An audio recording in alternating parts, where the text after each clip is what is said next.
दोस्तों नमस्कार। ये है मार्गदर्शन फॉर सिविल सर्विसेज। मैं अनुराग चौधरी।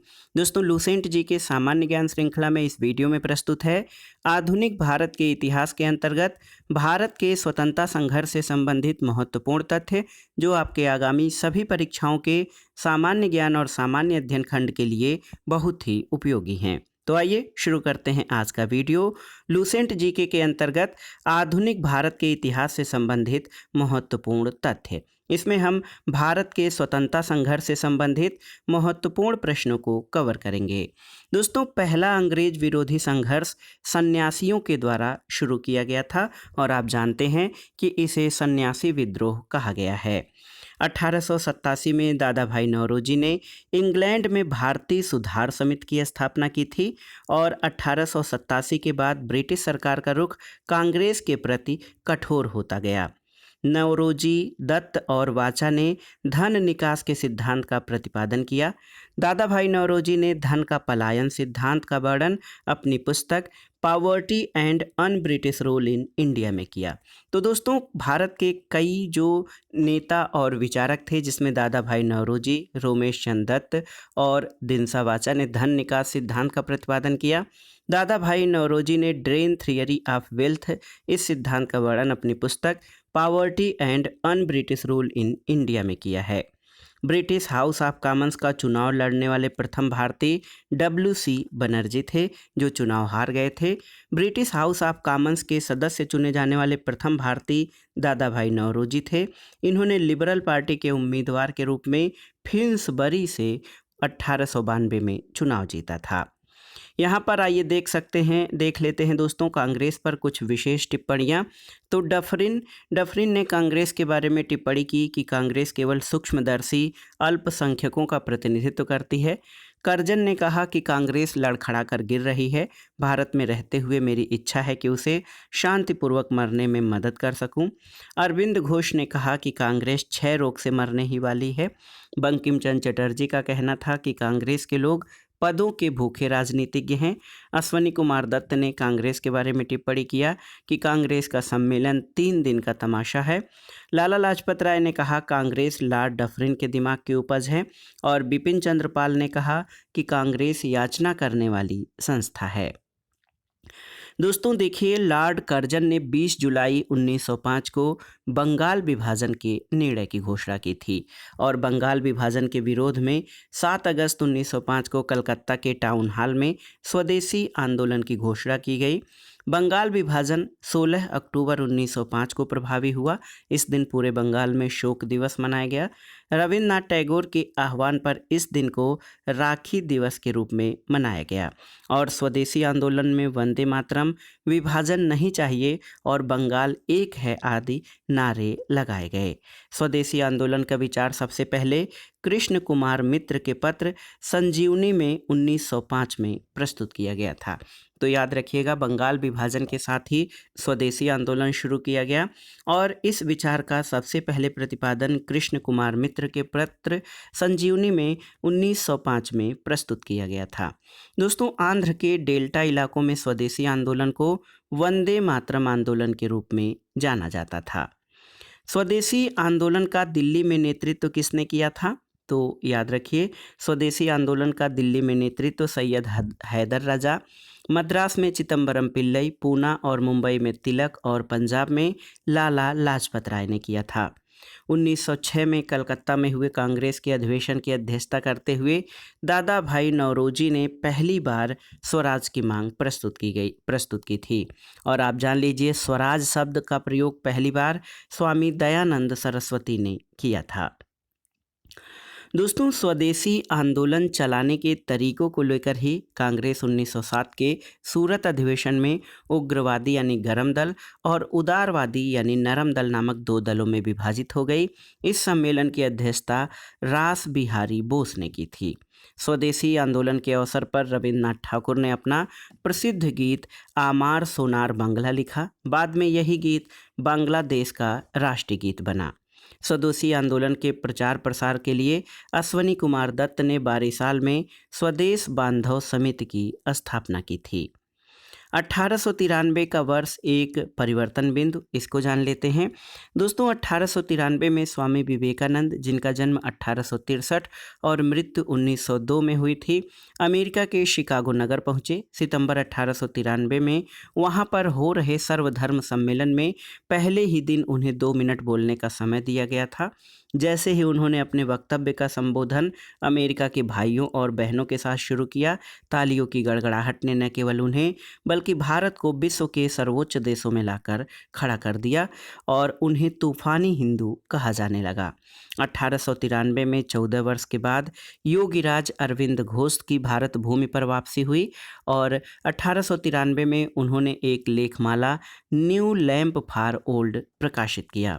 16 नवंबर 1893 को एनी बेसेंट, जिनका जन्म 1847 में और मृत्यु 1933 में हुआ था, वो भारत आई और वे वाराणसी शहर में रहने लगी। उन्होंने भारतीयों से कहा, मैं हृदय से तुम्हारे साथ हूँ और संस्कृति से भी मैं तुम ही लोगों में से एक हूँ। 1893 में महात्मा गांधी अब्दुल्ला सेठ नामक व्यापारी के मुकदमे में दक्षिण अफ्रीका गए थे और क्रांतिकारी गतिविधियों की दृष्टि से 1893 का वर्ष महत्वपूर्ण था। नासिक में चापेकर बंधुओं ने एक गुप्त संस्था society for the removal of obstacles to the Hindu religion स्थापित किया था। दोस्तों देखिए, बंगाल में क्रांतिकारियों का पहला प्रमुख संगठन अनुशीलन समिति था। अनुशीलन समिति की स्थापना 24 मार्च 1903 को हुई थी और संस्थापकों के अनुरोध पर बैरिस्टर प्रथम नाथ मित्र यानी पी मित्र इसका नेतृत्व कर रहे थे। इसका मुख्यालय कलकत्ता में था। इसके प्रथम कार्यकारिणी के 5 सदस्य थे। प्रथम नाथ मित्र अध्यक्ष, चित्तरंजन दास, अरविंद घोष उपाध्यक्ष, सुरेंद्र नाथ ठाकुर कोषाध्यक्ष और सिस्टर निवेदिता कार्यकारिणी की सदस्यता थीं। 1906 में अनुशीलन समिति का पहला सम्मेलन कोलकाता में हुआ और अनुशीलन समिति का मुख्य उद्देश्य था खून का बदला खून। आगे चलकर बारेंद्र कुमार घोष, अविनाश भट्टाचार्य और भूपेंद्र नाथ दत्त का गुट अनुशीलन समिति पर प्रभावी हो गया और उन्होंने आंदोलन को और उग्रता प्रदान की। इन लोगों ने 1905 में भवानी मंदिर नामक अपनी पहली पुस्तक प्रकाशित की, जिसमें कहा गया कि क्रांतिकारी राजनीतिक सन्यासी का जीवन तब तक बिताए जब तक स्वाधीनता प्राप्त न हो। अक्टूबर 1907 में अविनाश चंद्र भट्टाचार्य द्वारा प्रकाशित वर्तमान रणनीति उनकी दूसरी पुस्तक थी, जिसमें कहा गया कि भारत की स्वतंत्रता प्राप्ति के लिए फौजी शिक्षा और युद्ध आवश्यक है। इसके लिए छापा मार युद्ध अपनाने के लिए कहा गया था। अनुशीलन समिति ने हेमचंद दास कानूनगो को पेरिस भेजा, जिसने रूसी क्रांतिकारी निकोलस सफ्रांस्की से बम बनाना सीखा। वारेंद्र कुमार घोष, भूपेंद्र नाथ दत्त और अविनाश चंद्र भट्टाचार्य ने 1906 में युगांतर नामक साप्ताहिक पत्रिका का प्रकाशन किया। युगांतर के प्रथम संपादक भूपेंद्र नाथ दत्त को 1907 में 1 वर्ष की कड़ी सजा दी गई। 1908 में ये पत्र बंद करना पड़ा। ढाका अनुशीलन समिति की स्थापना पी मित्रा और पुलिन दास ने 1904 में ढाका में की। ढाका में लगभग इसकी 500 शाखाएं थीं। 11 दिसंबर 1908 को अनुशीलन समिति गैर कानूनी घोषित कर दिया गया। दोस्तों, प्रफुल्ल चाकी और खुदीराम बोस ने 30 अप्रैल 1908 को मुजफ्फरपुर के जज किंग्सफोर्ड की हत्या का प्रयत्न किया। गलती से बम कैनेडी की गाड़ी पर गिरा दिया गया, जिससे 2 महिलाओं प्रिंगले की पत्नी और बेटी की मृत्यु हो गई। चाकी ने आत्महत्या कर ली और खुदीराम बोस को लगभग 18 वर्ष की अवस्था में 11 अगस्त 1908 को फांसी दे दी गई। और खुदीराम बोस बंगाल के क्रांतिकारियों के युगांतर दल के सक्रिय सदस्य थे। युगांतर दल के नेता वारेंद्र कुमार घोष थे। खुदीराम बोस के बारे में जान लीजिए। खुदीराम बोस का जन्म 1889 में ग्राम हबीबपुर, जिला मिदनापुर, पश्चिम बंगाल में हुआ था। पकड़ने वाली पुलिस में फतेह सिंह और शिव प्रसाद मिश्र थे। खुदीराम बोस के मुकदमे में जज कर्ण डफ थे। सरकारी वकील मानुक और विनोद मजुमदार। खुदीराम बोस की ओर से वकील कालिदास बोस थे। फांसी की तारीख 11 अगस्त 1908 थी। एक हाथ में गीता लेकर खुदीराम बोस फांसी के तख्ते पर जा खड़े हुए। एक महत्वपूर्ण षड्यंत्र है अलीपुर षड्यंत्र केस। तो 18 मई 1908 को कलकत्ता के अलीपुर अदालत में 31 व्यक्तियों को अवैध शस्त्र रखने के कारण पेश किया गया। इन व्यक्तियों को अवैध शस्त्र रखने के कारण गिरफ्तार किया गया। 19 अगस्त 1908 को 31 आदमियों को सेशन जज के सुपुर्द किया गया और 7 सितंबर 1908 को 7 और आदमियों को इस मुकदमे में शामिल किया गया। यही मुकदमा अलीपुर षड्यंत्र केस के नाम से प्रसिद्ध है। इस केस के सरकारी गवाह नरेंद्र नाथ गोसाई को अलीपुर जेल में सत्येंद्र नाथ घोष और कन्हई लाल दत्त ने गोली मार दी थी। इसके लिए दोनों को फांसी की सजा दी गई। बारेंद्र कुमार घोष, उल्लासकर दत्त, हेमचंद दास और उपेंद्र नाथ बनर्जी को आजीवन काला पानी की सजा मिली। बाकी लोगों को 10 वर्ष, 7 वर्ष और 5 वर्ष की सजा दी गई। इस मुकदमे में अरविंद घोष छोड़ दिए गए। तब इन्होंने क्रांतिकारी क्रियाकलापों से अलग होकर पांडिचेरी में अपना आश्रम ओरैविले स्थापित कर लिया। महाराष्ट्र में विनायक दामोदर सावरकर ने 1904 में अभिनव भारत नामक संस्था स्थापित की। अभिनव भारत संगठन के सदस्य P.N. बापट बम बनाने की कला सीखने के लिए पेरिस गए थे। विनायक दामोदर सावरकर के बड़े भाई गणेश सावरकर ने देशभक्ति से पूर्ण कुछ कविताओं की रचनाएं की थीं, जिस कारण नासिक के जज जैक्सन ने उन पर राजद्रोह का आरोप लगाकर 8 जून 1909 को आजीवन निर्वासन का दंड दिया। इस सजा को सर्वथा अनुचित मानकर अभिनव भारत ने जैक्सन से बदला लेने का विचार किया। जैक्सन के विदाई समारोह में 21 दिसंबर 1909 की रात को एक नाटक खेला जा रहा था। ज्यों ही जैक्सन इसे देखने के लिए फाटक पर पहुंचा, अनंत लक्ष्मण कन्हारे ने उसे गोली मार दी। जैक्सन की हत्या के अभियोग में अनंत लक्ष्मण कन्हारे, कृष्णजी गोपाल कर्वे और विनायक नारायण देशपांडे को 19 अप्रैल 1911 को फांसी दी गई थी। दोस्तों, बाल गंगाधर तिलक का जन्म 23 जुलाई 1856 को महाराष्ट्र के रत्नागिरी में हुआ था। 1881 में उन्होंने साप्ताहिक पत्र मराठा अंग्रेजी में और दैनिक पत्र केसरी मराठी नाम के 2 पत्रों से नवजागरण प्रारंभ किया था। तिलक ने 1893 में गणपति और 1895 में शिवाजी उत्सव मनाना प्रारंभ किया। बाल गंगाधर तिलक पहले कांग्रेसी नेता थे जिन्होंने देश के लिए कई बार जेल की यात्रा की। 1897 में राजद्रोह के आरोप में 18 माह की कारावास, फिर 1908 में राजद्रोह के आरोप में 6 वर्ष कारावास।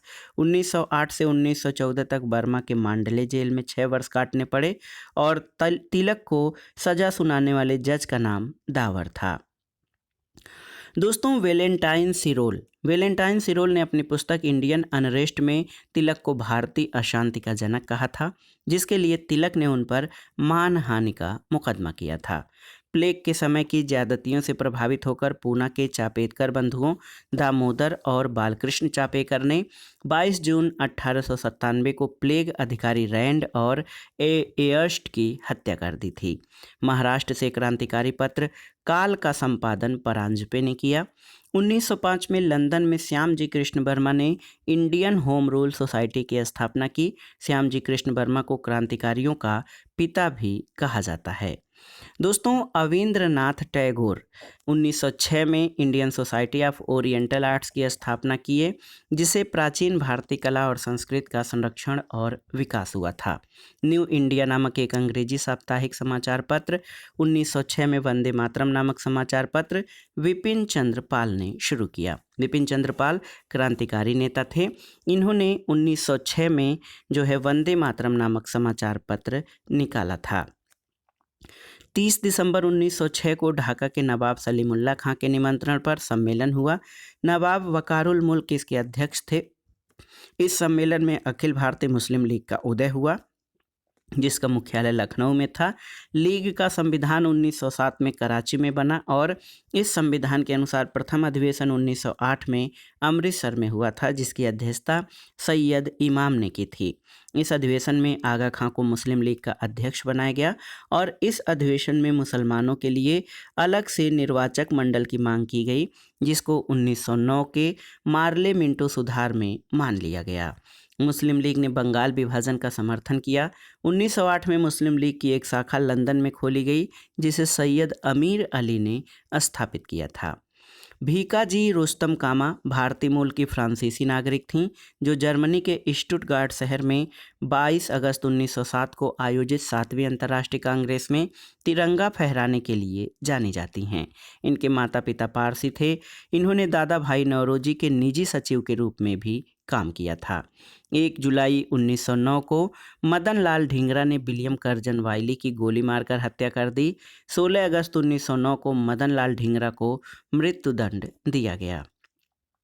21 दिसंबर 1909 को अनंत कान्हरे ने जैक्सन को गोली मारी थी और वायसराय लॉर्ड हार्डिंग ने 1911 में दिल्ली में भव्य दरबार का आयोजन इंग्लैंड के सम्राट जॉर्ज पंचम और मेरी के स्वागत में किया। इस दरबार में जो घोषणाएं हुई थीं उसमें ये कि बंगाल विभाजन रद्द कर दिया गया, बंगाली भाषी क्षेत्रों को मिलाकर एक अलग प्रांत बनाया गया, बिहार एक अलग राज्य बना जिसमें उड़ीसा भी शामिल था और राजधानी को कलकत्ता से दिल्ली स्थानांतरित करने की घोषणा की गई। 1 अप्रैल 1912 में दिल्ली भारत की राजधानी बनी थी। 23 दिसंबर 1912 को रास बिहारी बोस ने दिल्ली में वायसराय लॉर्ड हार्डिंग पर बम फेंका। इसके परिणामस्वरूप 13 व्यक्ति गिरफ्तार किए गए। इसमें प्रमुख मास्टर अमीचंद, दीनानाथ, अवध बिहारी लाल, बाल मुकुंद, बसंत कुमार बिश्वास, हनुमंत सहाय और बलराज थे। दीनानाथ दबाव में आकर सरकारी गवाह बन गए और मास्टर अमीचंद, अवध बिहारी लाल, बाल मुकुंद और बसंत कुमार विश्वास को फांसी दे दी गई। दोस्तों यहाँ पर अरुंडेल कमेटी के बारे में जान लीजिए। तो लॉर्ड मिंटो ने 1906 में राजनीतिक सुधारों के लिए 4 सदस्यीय कमेटी का गठन A.T. अरुंडेल के नेतृत्व में किया था। इसने अपनी सिफारिश में भारत के विभिन्न परिषदों के विस्तार के साथ एक सामंतों की समिति बनाए जाने की अनुशंसा की और विभाजित बंगाल को पुनः एक कर देने की संस्तुति की थी। 1 नवंबर 1913 में अनेक भारतीयों ने लाला हरदयाल के नेतृत्व में सैन फ्रांसिस्को अमेरिका में गदर पार्टी की स्थापना की। सोहन सिंह भाखना इसके प्रथम अध्यक्ष, लाला हरदयाल इसके प्रथम मंत्री और काशीराम कोषाध्यक्ष चुने गए। 1 नवंबर 1913 को गदर अखबार का पहला अंक प्रकाशित हुआ जो उर्दू में था और 9 दिसंबर 1913 से यह गुरुमुखी में छपने लगा। इसके प्रत्येक अंक के पहले पृष्ठ पर छपता था अंग्रेजी राज का कच्चा चिट्ठा। कामागाटा मारू जापानी जहाज को बाबा गुरदत्त सिंह ने 1914 में किराए पर लिया था।